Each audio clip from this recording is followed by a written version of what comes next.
Good afternoon. My name is Susan Doyle and I will be a facilitator today on behalf of Lean Construction Ireland. I'd like to welcome you to this Lean Construction Ireland webinar presented by Noah Baker, Head of Reseller Partnerships and Touchplan, Dan Fossier, Lean Construction Expert with Construction Accelerator, and Mark Worrell, CEO of BVI Services Limited. The title of this webinar is How Pairing a Lean Process with Jobsite Analytics Drives Project Success. If you have a question, please type it in the question box and we will consolidate and ask Noah, Dan and Mark after the presentation. If there are any questions that we don't get answered during the webinar, we will follow up by email afterwards. The speakers for today are Noah Baker, Dan Fossier and Mark Worrell. As the head of Reseller Partnerships, Noah is working to grow Touchplan's global community. Touchplan enables general contractor and specialty contractor collaboration to prevent schedule and budget slippage and ensure job site safety. It also provides owners with the instant insights they need to track progress and anticipate problems on projects of varying size and type. After 45 years in construction design, Dan learned to identify the waste in daily work. He's now facilitating and coaching last planner pull planning, collaborative big rooms, lean alignment partnering, root cause analysis, value stream mapping, and process mapping, strategic planning, and project realignment for design and construction issue resolution, as well as IPD and progressive design build team development. Mark is a seasoned business improvement specialist with experience across a variety of construction environments. He specializes in whole company strategy deployment, enhancing the business performance, the engagement of teams, and long-term success. From a project program perspective, Mark has for many years worked with clients, contractors, and supply chains to drive certainty and betterment with real ROI and improvements critical at project and program level.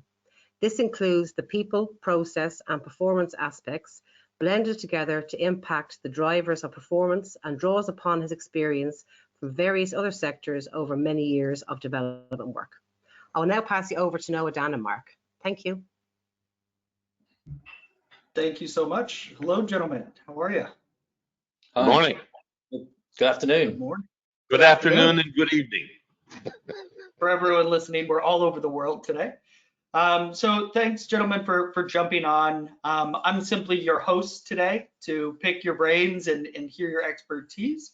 I think on this topic, one of the most important things that we can start off with is simply what does it mean when we say, and what have you found useful about making your planning process digital and digitizing that to implement a lean process or the last planner system?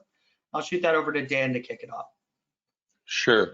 The first most obvious thing to me is when we are doing pull planning and weekly work planning in the old school way with stickies.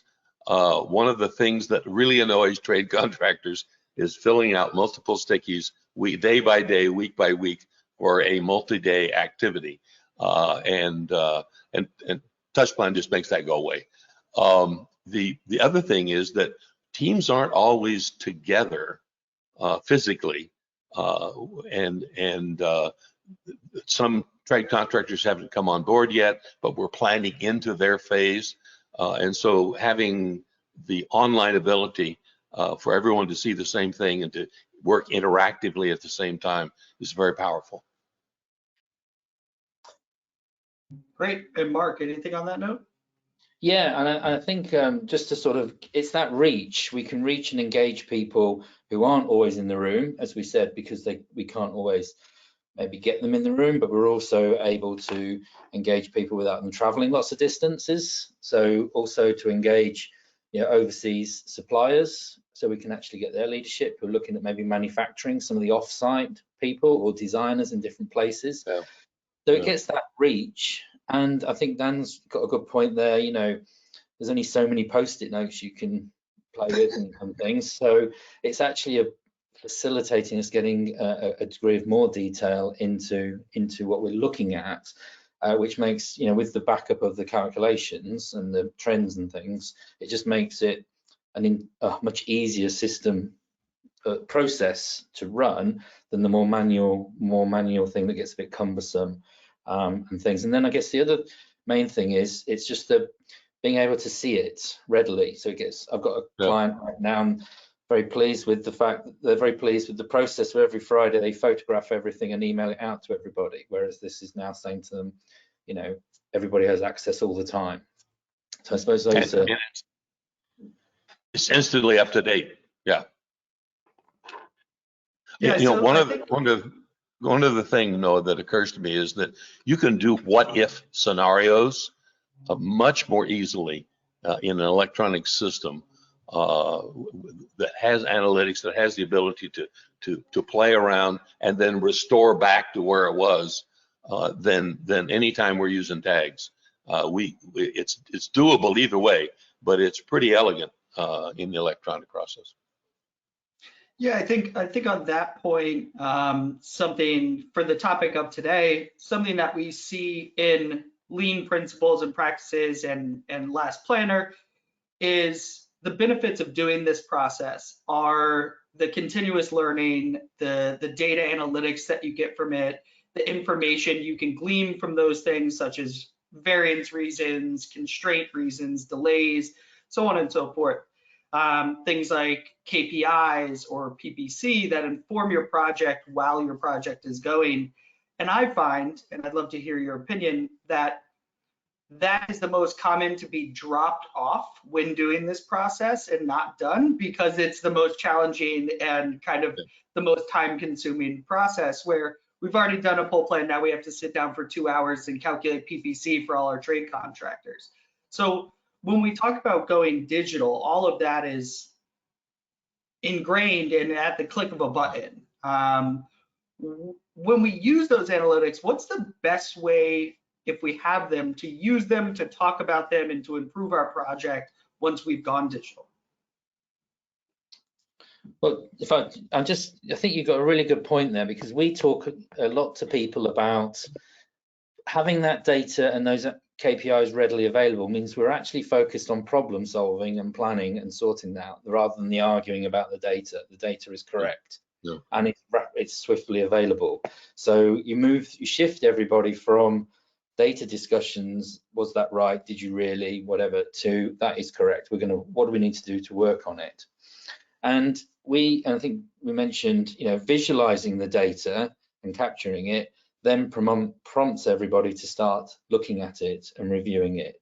It slots into senior level discussions with prime contractors, say, and their subcontractors. So we've got clear, it's not opinions, it's actually, this is your performance on maybe even multiple projects which we pull data together, let alone this one we might be talking about.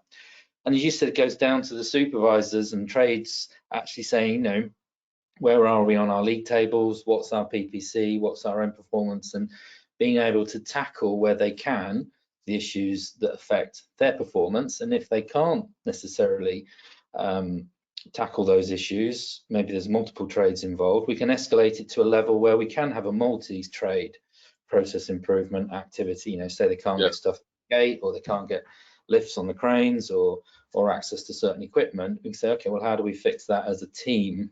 And maybe there's several people need to be involved, so you can get the cross-cutting as well. And I suppose it's just making sure, we always work on, as we said earlier, people, making sure the behaviors and the language around all of this is correct, that it is supportive and non-critical. So it's that, what are we going to do? What can we do? What help do you need? Rather than look at your damn performance last week, you know, what are you going to do about it? It's, well, what can we maybe do about it? Yeah.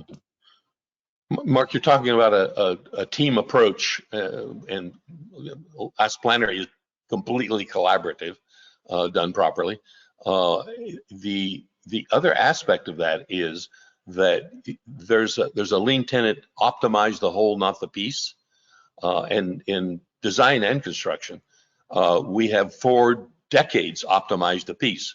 We have said to trade contractors, here's your activity, just do it. Just start then, finish then, and don't worry about anybody else. And that's completely wrong.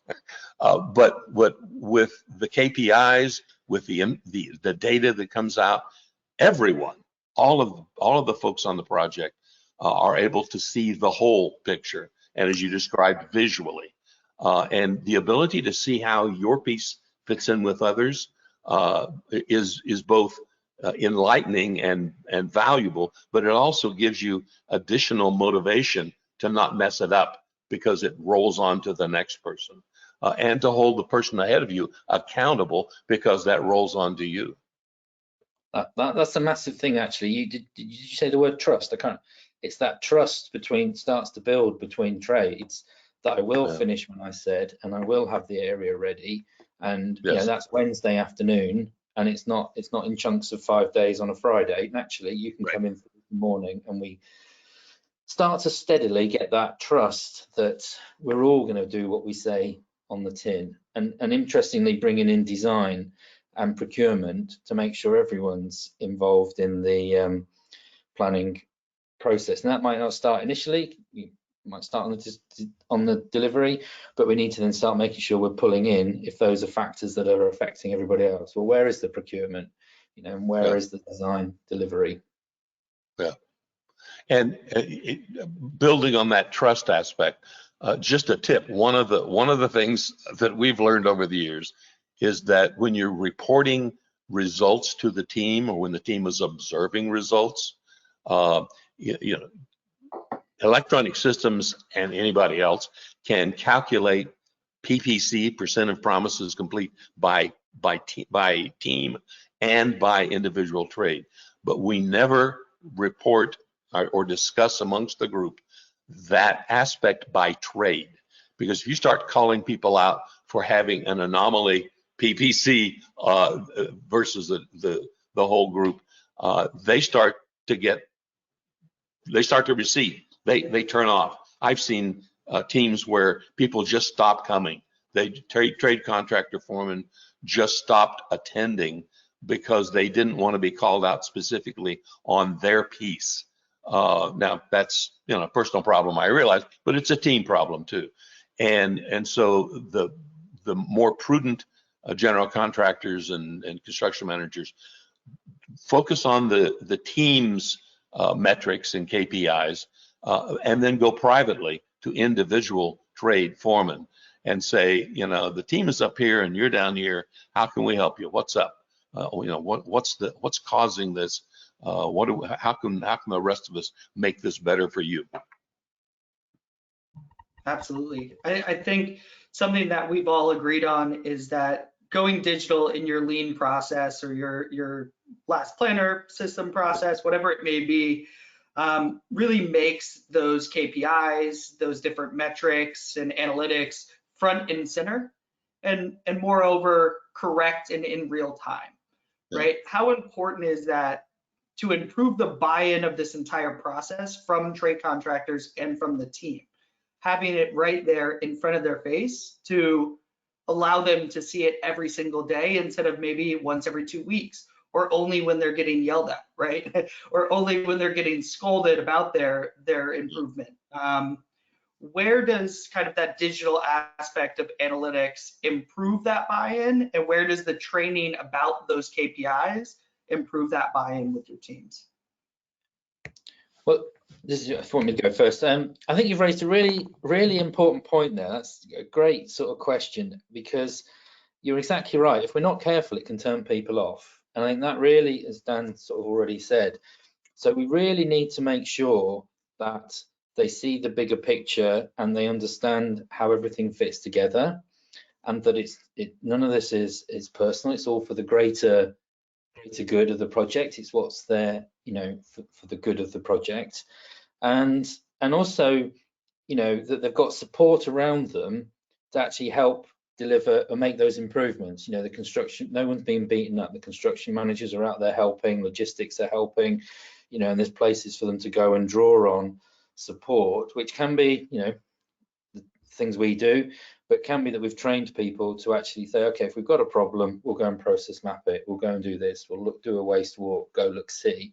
So I think it's great to have the data, and there is a risk though, as Dan was saying, if we just throw it up in front of people, a bit overwhelming, a lot. Yeah. We've had group walls where people have just got a ton of graphs and they're like, okay, well, what? It just becomes too too much. So we always advocate it needs to be nicely structured. They have to have the training, they need to have the skills to react to the problems, and then understand visual management properly, so that the data drives a behavior and an action. Maybe less data is better than too much. So it is a careful balance to not just suddenly switch on, ta-da, there you go guys, there's a load of data, what are you going to do about it? Dan, sorry. No, I really like that, Mark. And in describing training and thinking through how you want to do training, you don't want a fire hose effect, especially with trade contractors or with folks who are newer to the project. You really do want to tightly couple learning with action, so that people learn what they need and then put it immediately that moment into action. Of course, there's got to be some onboarding. Of course, there's got to be some context of what is this system? What is this last mile system? What are the overall goals, and what's it going to do for me? Why are we doing this? That has to proceed, of course, but the training shouldn't be everybody takes a day off and sits in a classroom. That's waste. The training needs to come as the issue comes up, or the opportunity comes up, or the feature of touch plan comes up. That's when we want to train on that, so people are clear in their heads. This is what I'm doing right now. Yeah, great. Go look, see, very practical, hands-on, fixing something, and then you get into this. Well, we've just gone and fixed it with these tools. Let's go and fix something else. Or let's look at now how we can stop something happening, because we fixed it this time, but if we looked ahead, maybe that wouldn't have happened. And you quickly get them into a cycle of sort of enthusiastic, this isn't bad, this is actually quite useful. This rather than being a bit of a pain, it can actually be, this is really helping my day-to-day life. Going back to your point about the access to things, the construction peak guys and girls and everyone on site having access to it means they haven't got to keep going back to a room or taking photos of things. And then when they get back, they're like, yeah, we fixed that, done that, and oh, but we have an issue here, and it's more precise. And we say, okay, well, what are we going to do about it? Let's go and do something. Yeah, active learning, or action learning. That's exactly it. I think that leads perfectly into my next question that might be a bit twofold. Is I think a lot of the training, when we use words like buy-in, lends to idea of a company culture or project culture, and how these KPIs, these data points, and having them in front of everyone in real time assist that, and allows you to change that culture and that way of thinking. So have you found that technology in general, construction technology in general, has impacted that culture within a project, within a company, because of that increase of buy-in, that accountability? What are your thoughts on that? Culture is what people are doing when nobody's looking. That's really culture. We try to create, as leaders, we try to create intentional culture, and we can do better or worse jobs at it. It's important to try to create intentional culture, but culture is what happens out there, and so the more people are drawn into seeing the same data, seeing the same visuals, having the same experience, and collaborating and discussing it, that is a culture builder, because you're now intentionally building that kind of interactive collaboration, and I think that probably it helps the group see waste, because waste is like water to a fish. It's all around us, but we don't see it. So others see waste differently than we do, and we can point it out. But it also, we kind of benefit from each other's continual improvements and sharing those as a group. And I guess, no, the only point to really add is making sure that the digital, like any process really, that the digital things we're doing are helping people. They're making their lives better, easier and simpler, and it doesn't end up just being another thing they've got to do, or not necessarily deployed terribly effectively, Yeah. and getting them into the rhythm of using something every day, all the time, that's really making their life easier. When we do that, digital will stick, rather than being run by a jockey, if you like, who has to do everything for people, and then no one really buys into it. So it's pretty much like any change process we talk about with our clients, done properly with the right buy-in and the right reasons why, and the support will make it land. And as Dan said, they'll end up doing it when we're not there, and that's when Yeah. it works. Mark, that's really smart. The whole concept of a buy-in and how do you get trades involved in this, and how do you get them ramp them up to speed if they have not been familiar with it, all has to do with the what's in it for me part of it, as you were describing. What do I get out of this? Why am I doing this? And the very idea of using a system, we're TouchPlan in particular, and there are others, are just great systems for planning and scheduling, period. But if you actually fully implement the last planner system as an integral part of that, then now you're getting what's in it for me as a trade contractor. I get to tell you how long it's actually going to take me to do this work, not what you thought it was, the jockey. And I've been that jockey, and I wasn't that good at figuring out how long somebody else is going to take to do the work. I get to tell you how long it's going to work based on my production rates and the fact that I'm going to be able to start, do my work, and move on without interruptions because we're looking ahead. Yeah.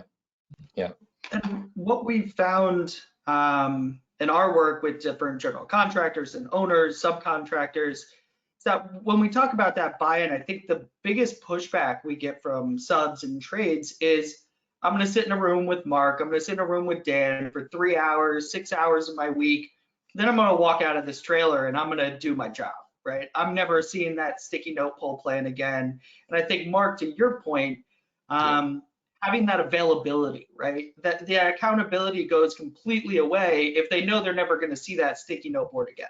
But when it's on their phone and they're able to tell you that they actually did it and show all of their fellow trade contractors or subcontractors that they succeeded as well, I think that means a lot.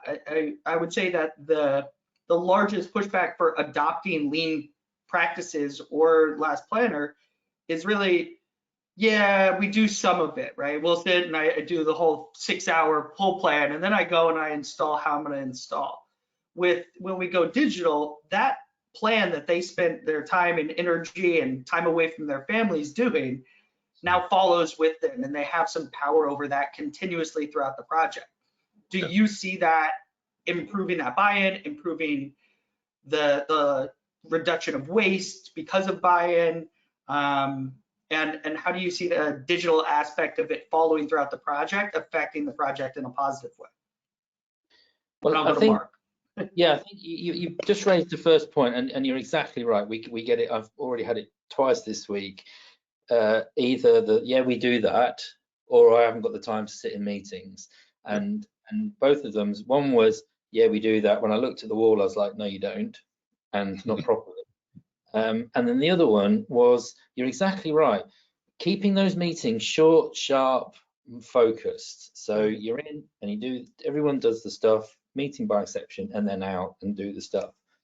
So we're on a big project in London, about 8 plots, and we're just spreading across plots. And the guy said, oh yeah, but my last job we tried this, and it turned into all Fridays spent in a room trying to do the collaborative planning, every Friday even.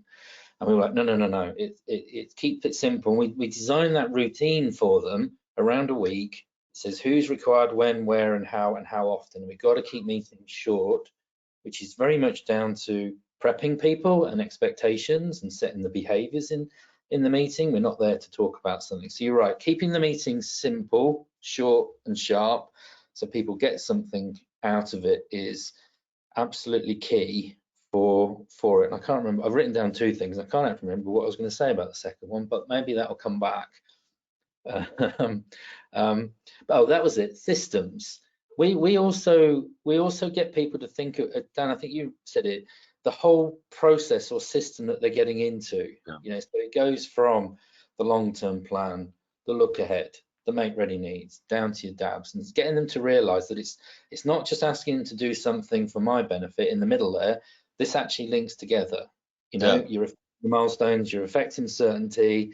What you do today builds confidence in the program and everybody, and that has a long-term impact on the 2 years of this job. If we can't build certainty now, how the hell are we going to talk about changing the end dates? So yeah, so it's getting to think about the system, but making sure all those meetings are very short, sharp, and beneficial to whoever will attend.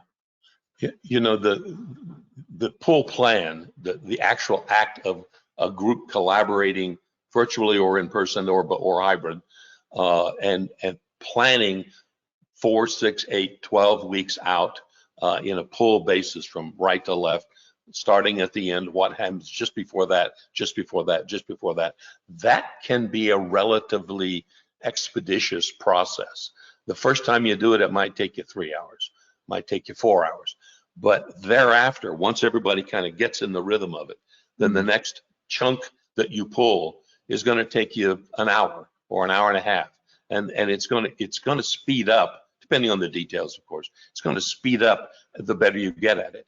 And digital assists that because stickies don't fall off the wall and all that stuff. But the other two really important meetings that need to be, as you described, Mark, expeditious, to the point, right on, are the weekly check-in. The weekly check-in, and that typically is combined with the foreman's meeting. And we always recommend, I don't know what your plan is, Mark, but we always recommend start with the last planner says, start with the check-in on where we are on the plan and schedule, because that will flush out all the other things that we need to talk about the rest of the meeting. And then that daily check-in, and this is where so many teams miss a huge opportunity, is that for 5 to 15 minutes every day, daily means daily, you pull the people who are on site together, and superintendent or assistant superintendent typically leads the meeting, but you're only asking 3 questions. Did you get your promise done yesterday? Did you get your commitment done yesterday? If not, why not? The second is, are you on track to meet your promise today? And the third is, do you need anything? Is there anything that would cause you not to be able to do what you plan to do tomorrow? So yesterday, today, and tomorrow. And around the room, no more than 15 minutes, 10 if you can, which means you got to show up on time, otherwise it's going to be longer. But that daily check-in, you describe, Noah and Mark, instantaneous updated information. That daily check-in makes sure everybody knows all the same stuff and can interact with each other. Wait a minute, that won't work for me. And really kind of, it's the huddle before the play. And it's the key moment. And we've yeah, just a lot of people over here call it DABS, daily activity briefing. And Yeah, we there we go. Went to a project recently, and they said, "Oh, we do those on Thursdays." And I was like, "Who was in the title, guys?" But yeah, it is that sort of huddle approach. But what we do find over here, quite a lot of those daily briefings and DABs can be quite safety orientated. Yeah, right. And that's okay, and that's great. But we then do bring into that, the sort of performance PPC productivity discussion as well as safety. So we're getting them to think about, because we use that. If you're in the right place at the right time doing the right things, it's safe and productive. So we do have to do some work to change all the levels, as you said, down to the DAB, the daily activity brief, the weekly look aheads, the longer term pool planning, and then the bigger pool planning. To make sure it's all, as we were just been saying, all aligned, if you like, and everyone sees their respective inputs have an impact and an effect. It's almost organic, isn't it? I mean, the milestone plan is the skeleton, and the phase pool plan are the the muscles and their nerves and all that, and then the weekly and daily are kind of the digits that make it all happen in our fingers. It feels like a seamless organic process, or at least it can and should be. Yeah, that's it. It is a seamless, not very often though, but it should be a seamless. And that's what really digitizing it sort of helps. But I do, Noah, we do actually draw away from sort of saying digitizing the planning process, because if you say that to planners, they will say, well, it's already digitized, mate. Right. Yeah. So we do just have to, that's the group of people we have to engage and show how this thing, if we call it a thing, helps them as well bring that plan, that skeleton to life. Yeah. And put more, put more meat on the bones. There we go. We're going to work this analogy to death, aren't we? It's going well so far. And I would like to just kind of take a step back. I think we've touched on it a bit here and a bit there. But we talked about the workload of planning manually, weekly meetings manually. And just in the spirit of today's kind of conversation, I think, like I said before, the one thing that's first to get cut off the administrative workload is calculating data and calculating KPIs, because you hear it all the time. Oh, we'll do that at the end of the project. We'll do an as-built study so the next time we can do it better, right? And I think the biggest benefit of something like TouchPlan, just having a short-term plan in a digital environment, is that we can make those adjustments every week. We can make them every month. We don't have to wait till the end. But what I'm looking from you guys is, what are some of the best practices? We've gone to a digital platform. We have these different data and analytics at our fingertips.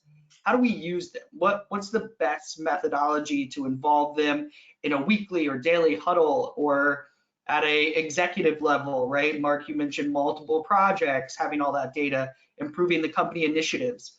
What are some suggestions once you have it, right? We've gone digital, we have this at the click of a button, we run a report in TouchPlan, boom. We have PPC for the entire project, by every subcontractor, whatever it may be. How do we use that? How do we implement it to our benefit now that we've eliminated that time waste of calculating it manually?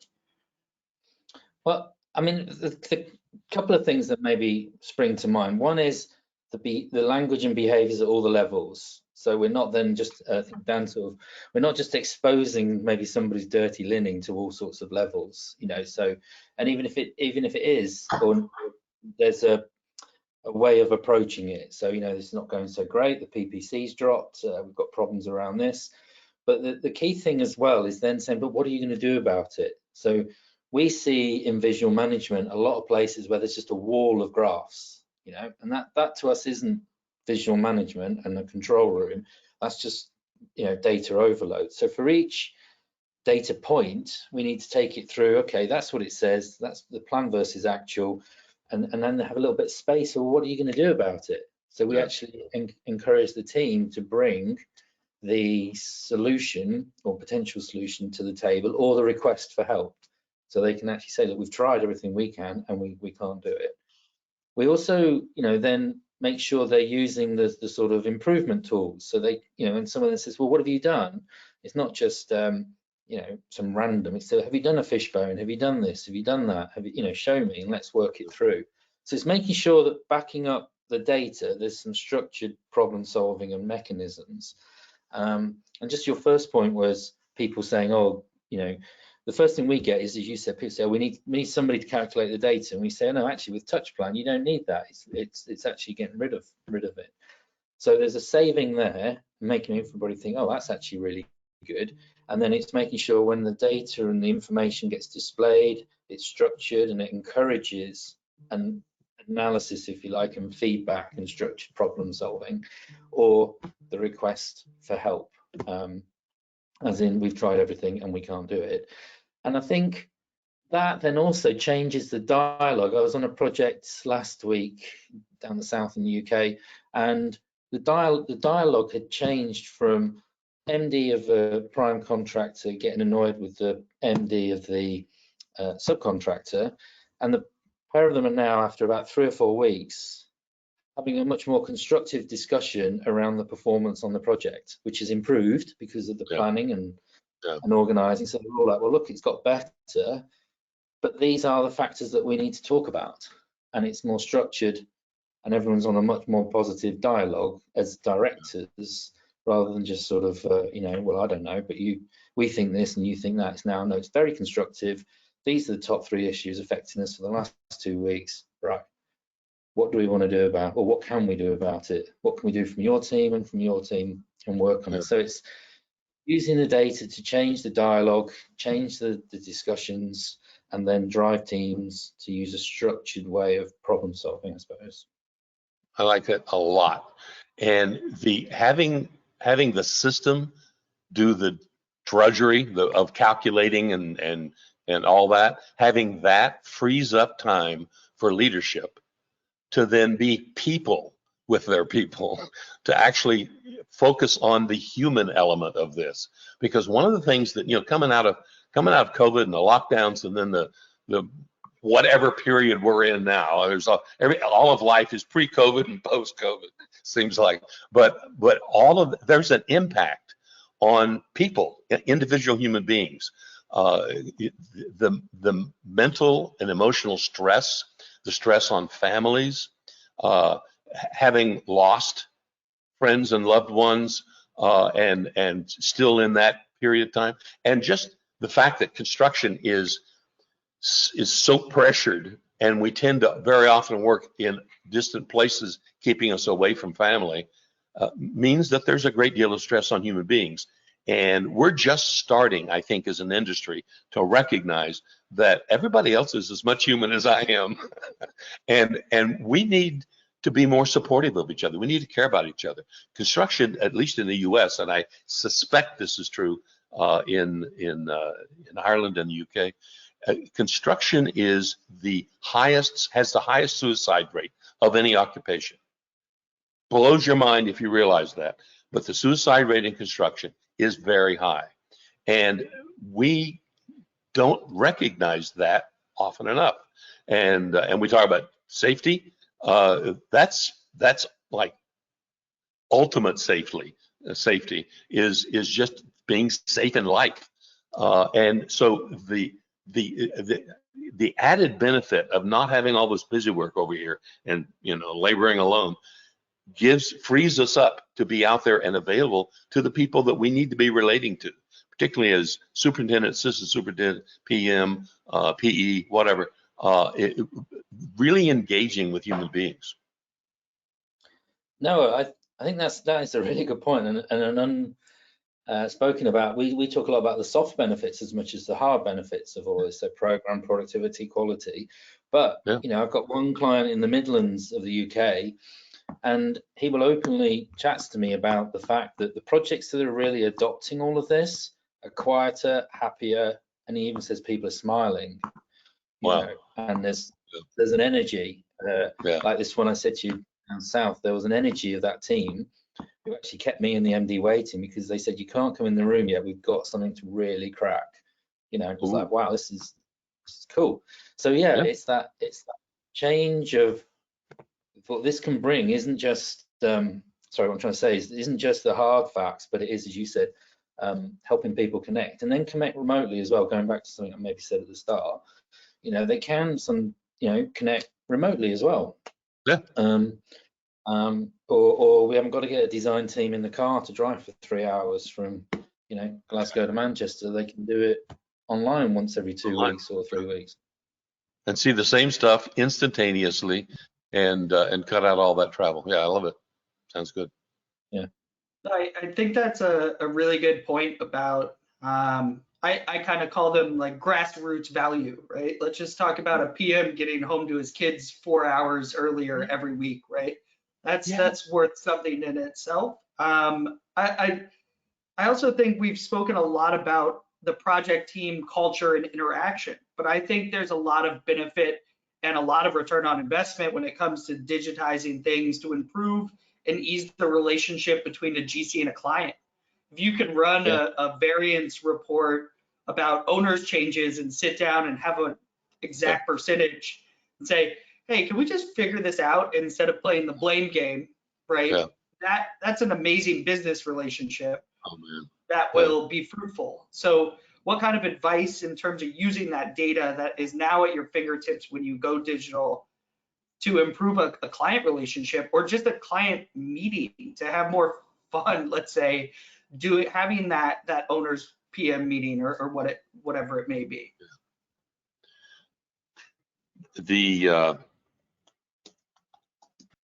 Hang on a second. The whole idea of arming oneself with accurate data and first using it to think clearly.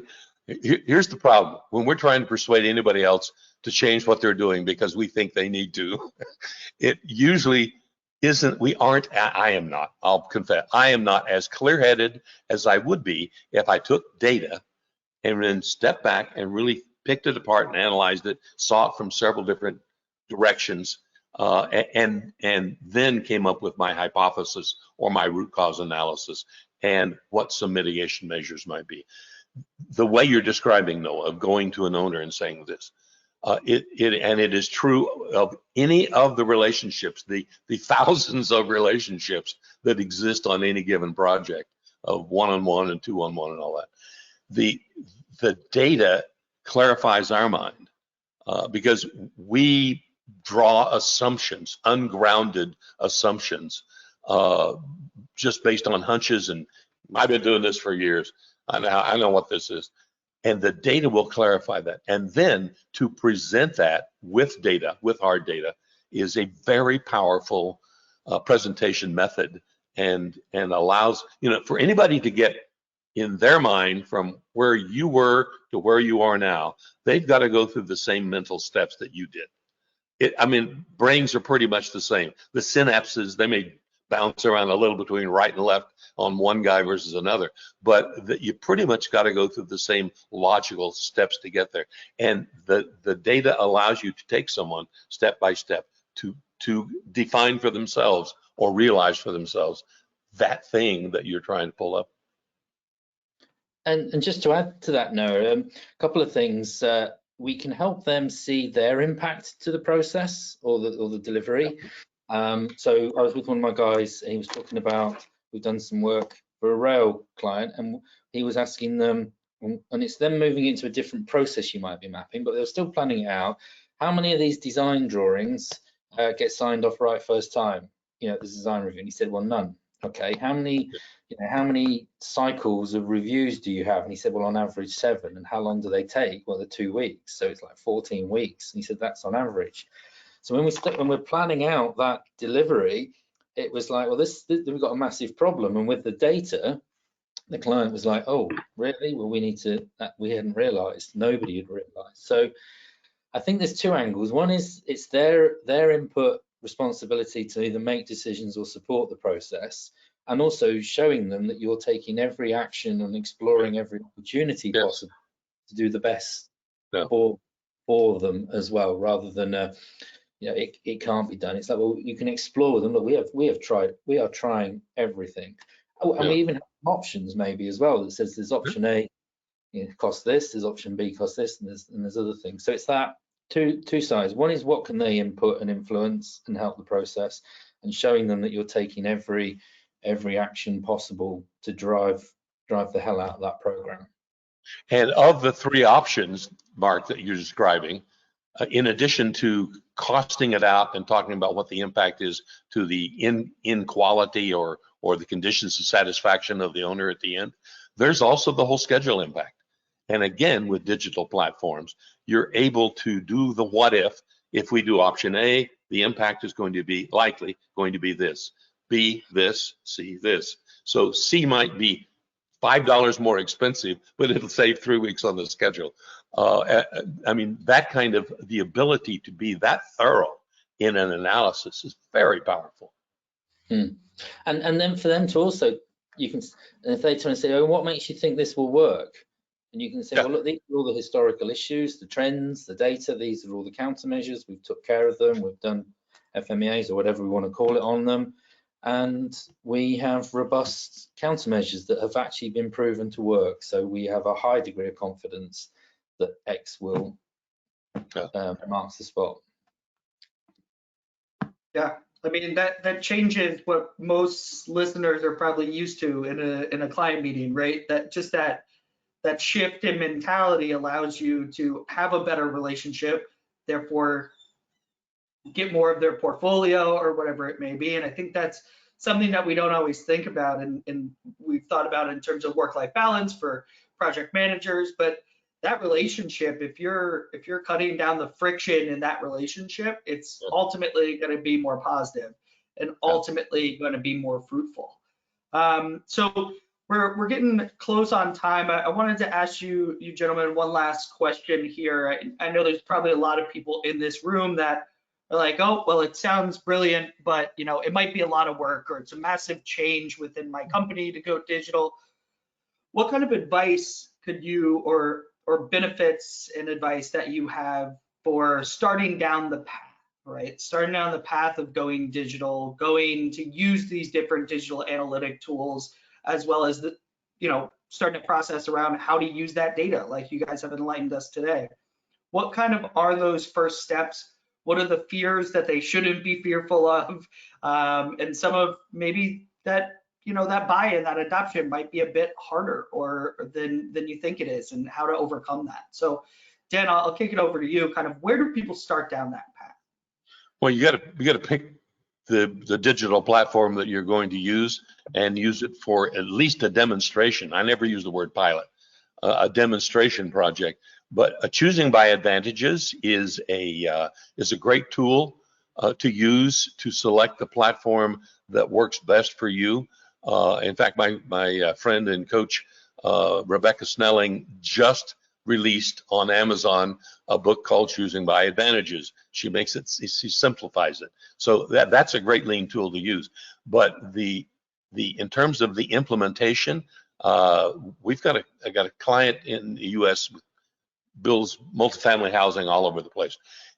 Their first foray into TouchPlan, they designated a champion, project manager level, very bright lady, and learned the system and asked all the right questions. I think you probably talked to her from time to time, Noah, Catherine, and that champion helps others ease into the system, and they're now hearing it. The other people on the team are now hearing it from one of their own, as opposed to from a coach like Mark or me, or a vendor counselor like TouchPlan has.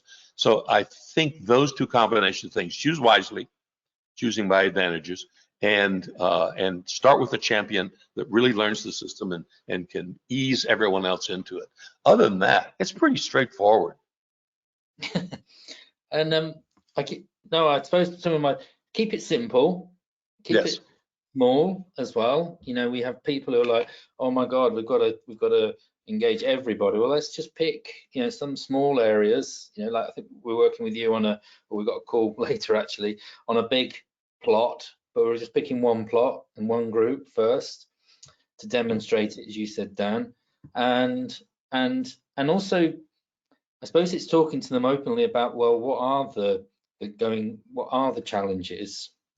Because they will always fear technology, but saying to them, maybe we do need to put some support and coaching and training around it, and not just expect people to sort of get a download of a piece of software and suddenly they're going to flip.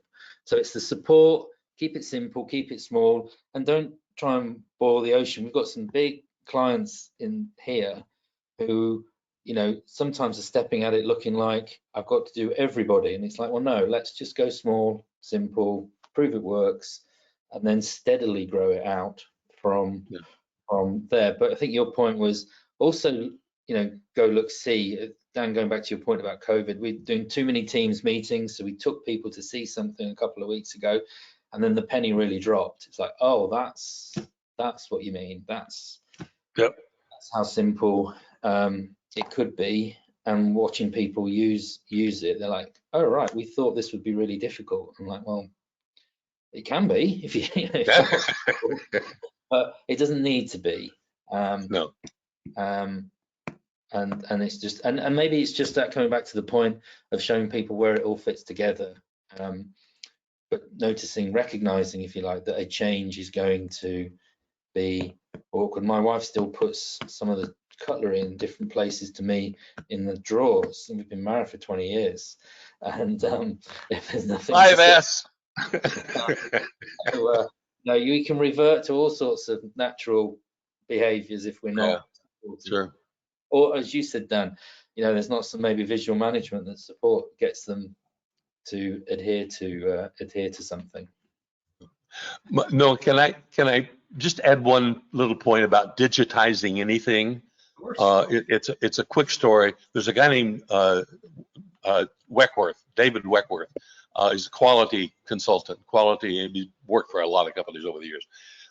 And he observed, he was on a job site on a Saturday, and the staff, the superintendent, assistant superintendent, PM, everybody was there working, and there were no trade contractors around. They were just there working. And he said, "Why are you here on Saturday?"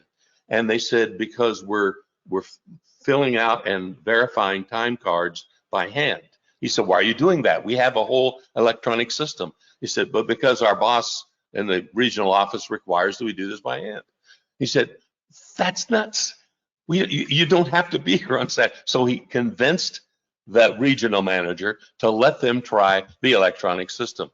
And fast forward 3 months, back to the job site, superintendent comes up to him and says, "I want to thank you because you gave my 10-year-old son his dad back on Saturdays.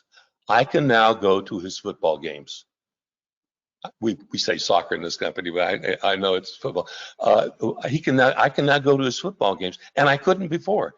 And my 10-year-old son got his dad back, all because of a simple digitization change.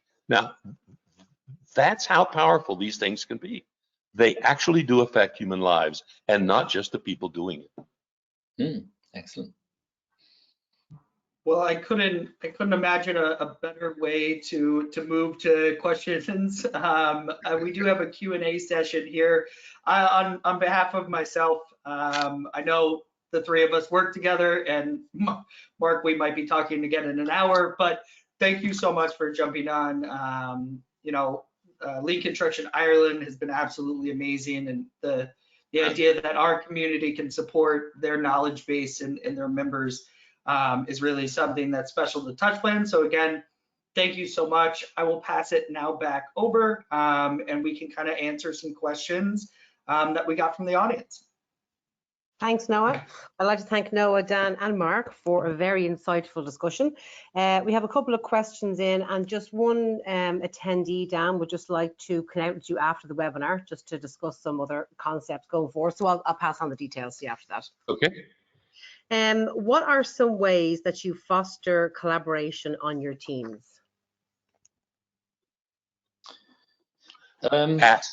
Ask, inquire, use questioning.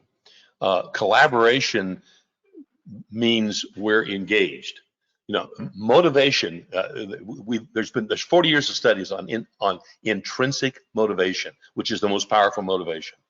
And intrinsic motivation from DC and Ryan in the University of Rochester, it includes relatedness, that is human interaction, competence, and autonomy. And autonomy is a big one. What that means is that I'm not telling you what to do. We are discussing, collaborating on what the issue is, or the problem is, or the challenge is, and we will figure this out. And whatever it is, then it's up to you to decide how you want to make that change. Those kinds of human interactions develop the collaboration, but it starts with a system. We were describing the last planner system as a collaborative system. The TouchPlan is a collaborative platform. So start with the people and slide into the digits, and you're there. Okay. And I suppose that I'd only add to that but go and see with them. If they've got a problem, Let's go and look at it together, put the boots on or whatever, or go to the office, whatever it is. Don't do a Teams call, and go look, see, and then you know, be empathetic and recognize they are where they are. That's where we're starting from, but where do we want to get to? And we can get people on board. Go to the Gemba. Way to go, Mark. You're right. Okay, we have a couple minutes left. One other question. What's the best way to get buy-in from my team to change our current process? I guess we sort of, I would, one of the things is to map out the process, and it's this current and future. Well, what is it now? And potentially what are the problems we see with it? I mean, maybe you've got a bit of an issue there if they say there isn't any problems, but you know, we can look at, well, how long does something take? How much do we take? And then say, okay, what would this give us? So what's in it? Going back to that, I think, you know, we've mentioned what's in it for them. What does it smooth out? What does it make easier? And what support am I going to give you, or we're going to give you to make that transition? You know, so it's not a sort of argument to do or not to do. There's more of a qualitative discussion, and what support do we need to make it happen? I like that. And one of the ways we like to start that conversation is what's working and what's not working right now, the way we're doing it. So draw a line down the middle of the chart, what's working, what's not working, and then pull the answers. What's working for you? This. What's not working? And very often when we deal with planning and scheduling, it's the same word on both sides of the ledger. Mm-hmm. Durations. We have durations in our current system, but they're wrong. we have you know, predictive behavior, but we miss it all the time. Those kinds of things. So asking the questions, and I love your idea, Mark, of kind of doing a process map, a rudimentary process map, and where could we take out some waste in this by doing this different process? Love it. Okay. Getting lots of great feedback from the attendees. Great conversation. Everyone's saying thank you. We're kind of finishing up now. Noah, do you have any last words to send us out with? No. Again, thank you for everyone involved. Thank you, members, for attending today. Please reach out to any of us. I'm sure I speak for Dan and Mark too, if you have more questions about anything that we spoke about today. And we can kind of go from there, but that's about it for me. Okay, perfect. Sincerest thanks again to Noah, Dan, and Mark for today's discussion. Please note that a copy of this webinar will be sent out to everyone who attended. Information will be sent out shortly in relation to the next webinar. For information on this and other webinars, the annual conference, the annual book of cases, and other LCI resources, please visit leanconstructionireland.ie and follow the Lean Construction Ireland LinkedIn group page. Finally, thank you again to everyone who attended today, and we very much look forward to meeting you at future Lean Construction Ireland webinars. Have a lovely day. Thanks all. Take care. Thank you all. Thank you.